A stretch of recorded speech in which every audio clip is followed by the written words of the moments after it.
Hello, this is Reginald Larley, and I am the Vice President of Cybersecurity Security Recruitment and the U.S. Lead Executive Recruiter for DNA Diversity Executive Search. And today I'll be speaking with you about cybersecurity in the healthcare industry. Cybersecurity is very important, and especially when dealing with healthcare because it involves people's much valued information and we're just going to go in more detail. This is just how the agenda is going to flow. It's a very brief presentation. We'll talk about the top reasons cybersecurity is a priority in healthcare, the top 5 careers in the healthcare sector, the potential earnings, and the most high demand careers that I help the companies to fill. It's important that what cybersecurity does within the health field, and I'm just going to share some reasons why that's very important. Protecting sensitive patient data is so very important. There are a lot of companies, and especially medical facilities, they want to prevent data breaches. They want to prevent ID theft. They want to prevent financial fraud. And they want to make sure that the patients that come to them much trusted, they want to still trust them. You also want to maintain business continuity as well because, yes, healthcare facilities provide care, but they're also a business. And because they're a business, there are certain safeguards they must put in place to be able to conduct their operations. Being able to stay regulatory compliant is also very important because information from health organizations are subject to things pertaining to HIPAA, which is why a lot of information is protected and technology should be used in order to keep that information safeguarded. And when that doesn't happen, that can lead to a lot of different things that are not just unfortunate, but also detrimental.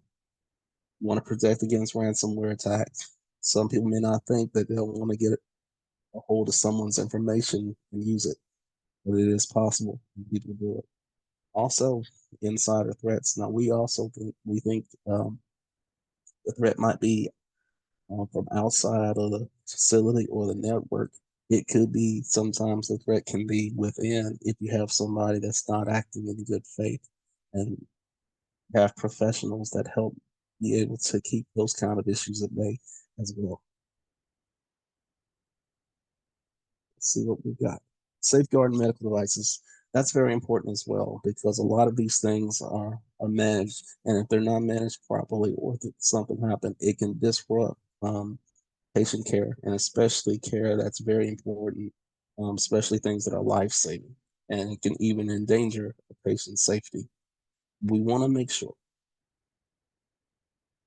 that healthcare facilities, networks, and systems are operationally resilient. So, this is another reason. And also to improve efficiency. Healthcare organizations are always looking at ways to be efficient and to better serve their patients. So these are 5 or 6 reasons why cybersecurity is important within the health care sector.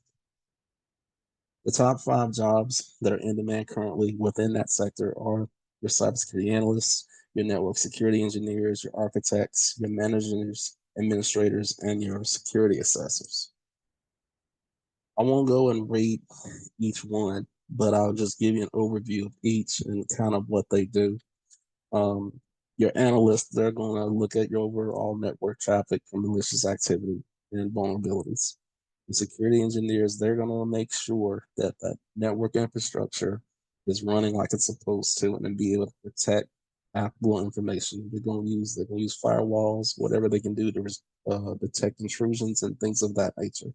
The architects, they're the people that are going to come over with the overall strategy to be able to make sure all your systems are in compliance with regulations and to create a strong posture for your organization.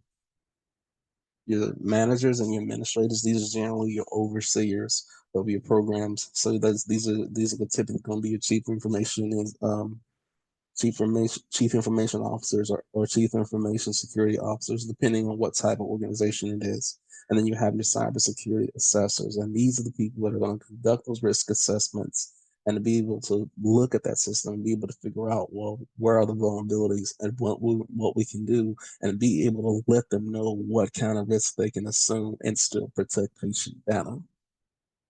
The earning potential. This is just an average. Doesn't depending on what part of the nation or what part of the world, those numbers are going to change. But this is just ballpark figure.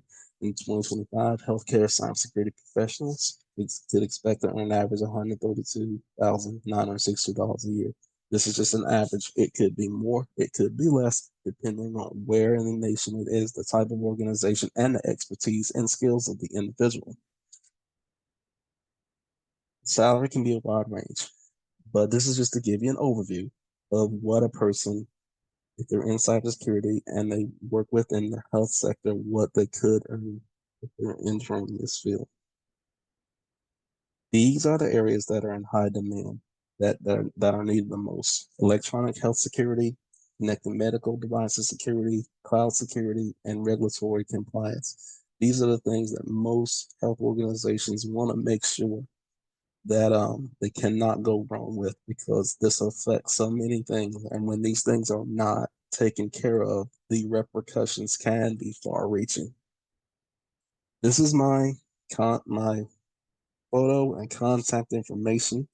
um, Promise to be brief, but hopefully the information is concise and just gives a picture of why it's important, the jobs that are in demand, the most important jobs, and what a person can earn should they enter that sector to be able to support the healthcare industry. And once again, I want to say to the healthcare community, thank you for everything that you do to keep us healthy, to keep us safe, and to give us the quality of life that you're able to give us.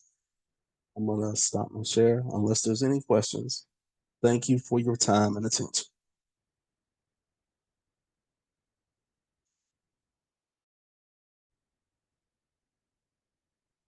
Mr. Brunson, your music, Yeah, sir. thank you, Reginald. I really appreciate your insight and expertise in this area. I mean, I would like to open it up to the floor. I mean, because this yields a whole new perspective on things. I mean, it brings us to the cutting edge of where medical treatment may go. I mean, and when you talk about security and medical security, I mean, there's so many. I, prior to entering the hospital, the number one thing that people were concerned about was the number one exposure. Well, these were the exposures that you needed to be careful of. Something as simple as staph infection, which is could be fatal if you're not careful. And share with us. I mean, if I know you're not a doctor, you just play one on TV. But tell us if there's something that we should know regarding this. Key Protecting our takeaway. yeah. Say again.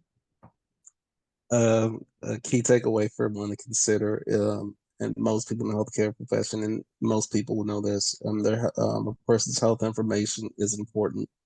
So even as like even with appointment slips or anything laying around, if someone wants to take that, just like a receipt or anything like that, to kind of connect the dots to try to find something out about a person, that could easily be done. It just is just a reminder just to pay attention, remain vigilant, and that's all. Okay, very good, very good. Sounds great. I mean, appreciate that. I mean, staying. I mean, and which leads us to perspective wise. I mean, your health is critical, but you have to guard your health.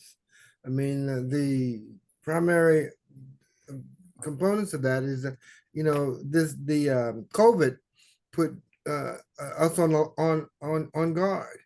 COVID was a health concern that I know placed the entire world on guard to say, I love my health, I want my health, and I want to keep my health. And so, and please don't feel like I mean, this is open to the general audience here. And there are things that we need to make sure that we stand guard with in terms of that. And security data. I mean, one thing, you don't want everybody to know what your health concerns are, or health factors are. Nobody should know but you and the doctor or the doctor facility centers. So that's a big deal. And, feel free to ask the questions. I mean, because cybersecurity, I mean, I know you didn't, that wasn't a part of your paradigm of presentation, and I don't know if it's a relative one, but how does AI come into this with that? I mean, the last one we talked about was AI, but if there's something that we need to be thinking about that way, yeah, share with us. Because data, it's all about data and including the data, excluding the data, if there is a perspective that way. And anybody, please. Well, artificial intelligence works hand in hand, um, and in everything that the healthcare industry uses, because artificial intelligence is used to protect information Yeah, alongside of every other system. So it's just as important. However, artificial intelligence it has although it's artificial intelligence, it's programmed by a human being to fulfill a function or to do something. So it's still important to be able to protect things. yeah, yeah. No, no, no, for real, for real. And even as something as simple as visitation to the doctor. I mean, I go to a therapist and I'm sitting there and I'm wondering uh, how exposed is my information or data as it relates to everybody there. And, in a low realm health condition or facility, what are their extents of knowledge? I mean, does everybody, even visiting a doctor, do you wonder, okay, who only the technicians or the healthcare providers have access to your information. It should be, and because of HIPAA. But then, I mean, and how exposed or what are the conditions for that kind of exposure? I mean, surely. I mean, if you're diabetic or high blood pressure, does everybody in that facility who works for the facility have access to all your information? I mean, so when it comes to down to just treatment is a big deal, but when it comes down to general knowledge, I mean, if you're wearing bracelets and necklaces, that's one thing. But aside from sharing with other matters like that, like Danielle, What's your take on that in terms of people who have access to information about your health condition? Any perceptions about that? I mean, like for instance, when you're treating a patient, do you look directly on the file for any specific data or information about the patient, and what can you rely on?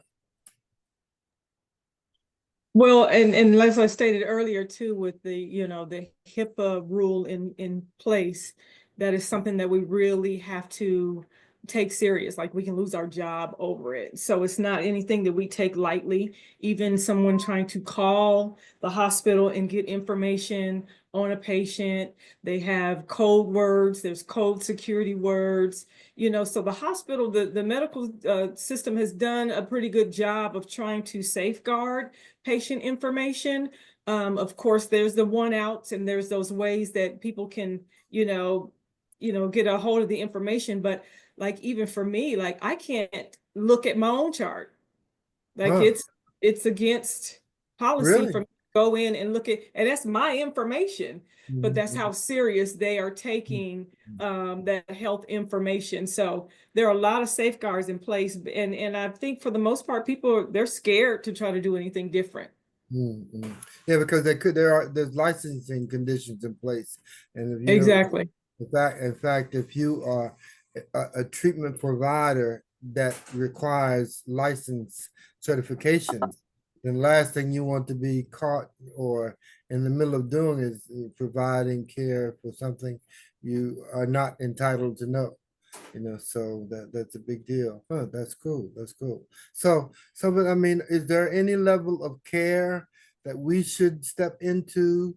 I mean, because I mean, of course, we're required and we are obligated to retrieve great care and treatment. But I mean, but you also have the standard of preventing erroneous care or erroneous knowledge. I mean, I don't know, a doctor calls your name in the waiting room.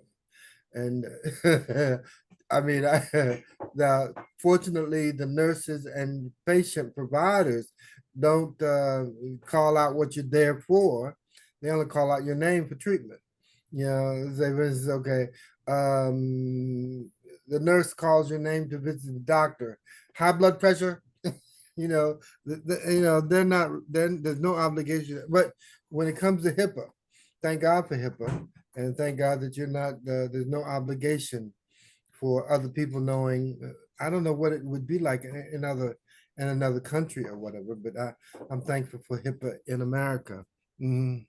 Um, Linda asked the question. She always wondered about that in the mammogram, something like that. Mammogram. Was that you say mammogram? Okay.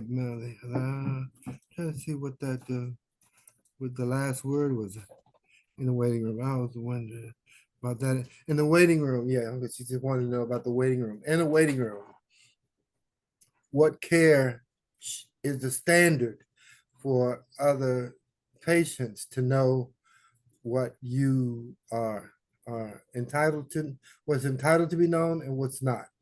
Any descriptions? I think that's what you're saying, Linda. Is that right?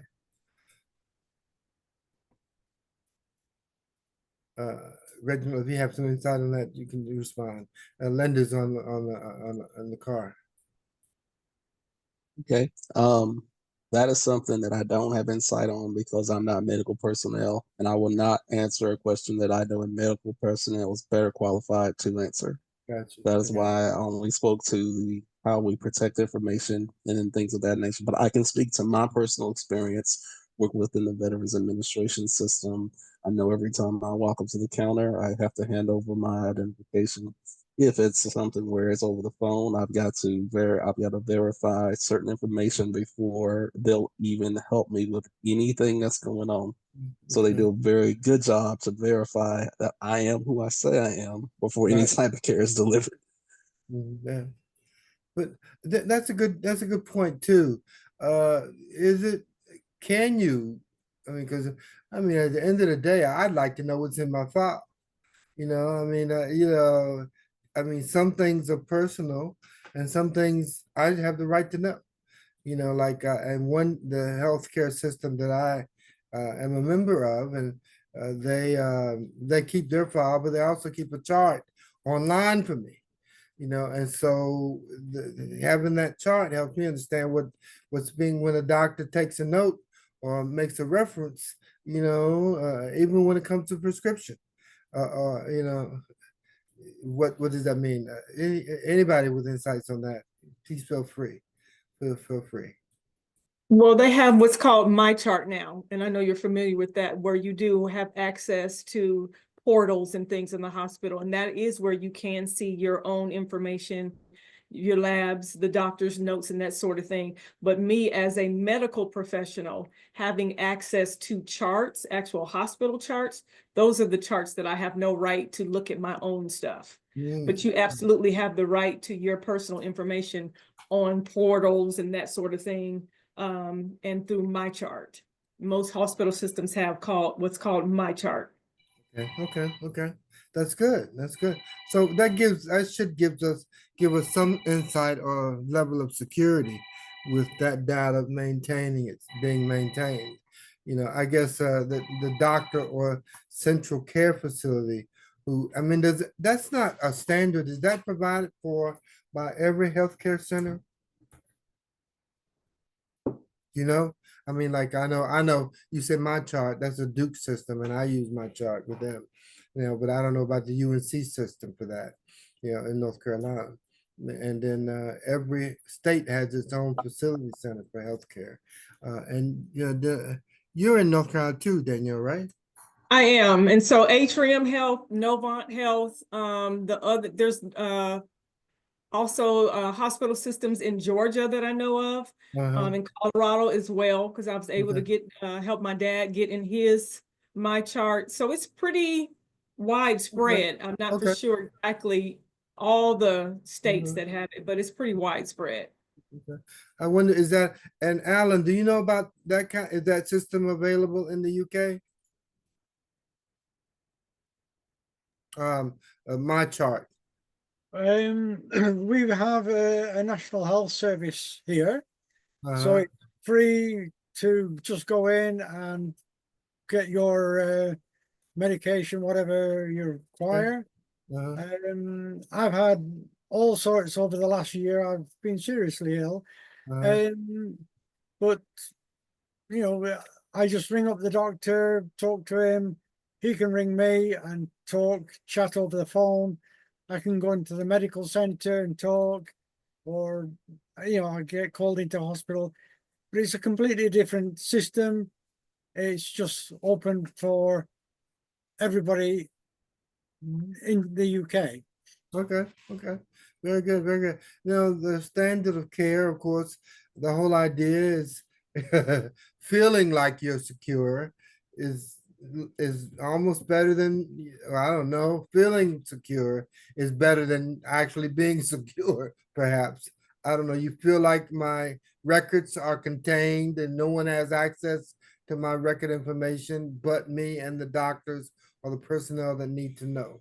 As a matter of fact, in my chart facility, some records that aren't privy to the nurses, they have to go upstairs to the doctor, and to share and collect information like that, which is a great standard of care. But then again, depending upon how proficient and what kind of excellent care of service the doctor provides, could make a big difference like that. So it's an enormous value system, like that. I mean, making sure that your records are maintained, and I don't know how that works when it goes up the flagpole, because doctors change all the time, and doctors, come and go. So my, she's not my cousin, actually. She's my cousin, and she told me she's 96 years old. 96 years old. And she said to me, I said, well, Essie is her name. And I said, Essie, well, how, what is the doctor saying to you? She said, I said, what are the doctors saying to you at, at 90 something years old? She said, well, I don't have a regular doctor. She said, because all my doctors are dead. She said, all my doctors are dead. So I mean, at that age, she outlived her doctors. So I said, well, then you just got to find another doctor. I guess, I don't know. I mean, so the standard of care, I mean, once you reach a certain age, I guess, and I have friends and relatives like that. But, all in all, just keep living and trying to protect your own health, secure your own health, be aware of your own health.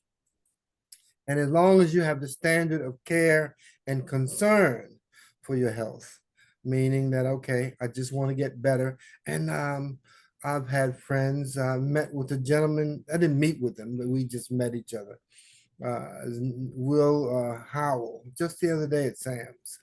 And he was 94 and has all been in great shape, still drives, can go and come and go and shop like he wants to. So, that's and as it's been said, that 1 in 4 people live to be past 100 today. That's amazing. That's amazing to be able to do all the things that you used to do and can still do, and be, virtual. Uh, Carry conversations on. You're not, just completely tied to the doctor that way. Or even someone that travels and has the ambition and the courage to travel, thinking that, you know what, I mean, don't you just, I mean, and to think that, okay, there are doctors all over the world, and they're good doctors, and quite frankly, they're bad doctors. But you're still, as a matter of fact, the treatment that I was just installed in the hospital for, and it's so gracious. And I don't know if it's because of me or whatever, but I told the doctor what was happening. I told the doctor, and I told him what was wrong, and he did the research and confirmed what I said. He did the research and confirmed what I said. Now, I don't know, by the grace of God. I mean, but I think it's important that every patient take an active, review of what is happening, what I need to do to correct it, and what options are available, and to really, really, really, really pursue a health standard, pursue a health standard. So, you know, I don't know. My grandmother was 102 when she passed away. Yeah, and that was pretty good. That's pretty good. I said, wait, my grandmother was, but she was caught between doctors and was it she had her own treatment perceptions. I mean, she had this issue, neuralgia, she called it neuralgia, where she would get nerves would get a little precipitated, and the doctor gave her some kind of an aroma that she would sniff and settle her nerves. And aside from that, now I don't know. This is so funny because my cousin Essie, she has all of her teeth, every single one of them, every one of them. And, so I said, wow, I don't know what she did to do that. That's not a bad line to be in. That's not a bad line to be in. So come on, let's go. Is there anything else you need to know about cybersecurity? Any other questions out there that, when you're being treated or you're having to talk to your doctor? And also, I pay attention to these kind of things. I pay attention to when you're seeing a doctor, what care they take with your information. What kind of care do they take with your information? I mean, and if it's and the facilities that are available, I mean, I'd like to know that when I'm talking to the doctor, it's just me, him, and, my family, or, with my wife in the conversation, but I mean, so confidentiality is a big deal. It's a big deal.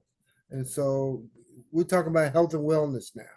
Health and wellness, staying healthy, and I, like personally, I'll share if I'm on a particular vitamin regime that I'm trying out, that to see how well it does. I'll share that with people that I've just met. And so like that. So I'm taking away, and I'm been instructed that we have another speaker, Mr. Reginald Lowerly. We thank you for your contributions. Appreciate you, man. Godspeed, and be well. Be well. And so, Thank you. Thank you for having me here. Give Reginald a blessed time. Thank you.